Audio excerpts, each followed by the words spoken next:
মসজিদে ইমাম সাহেব খুতবা দেয়, মাস চলতেছে রজবে, উনি আলোচনা করে দাউদ নবীর জীবন।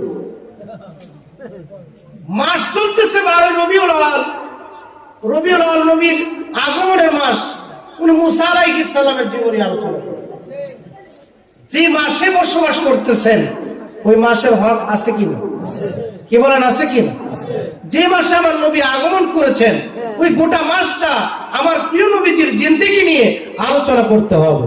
কথা বলেন ঠিক কিনা? যে মাসটা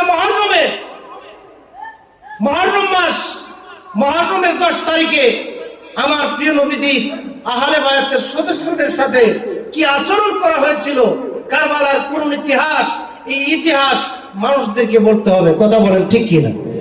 ঈমান মজবুত করার জন্য। আপনাদের এলাকা আছে কিনা জানি না, তবে আমার এলাকার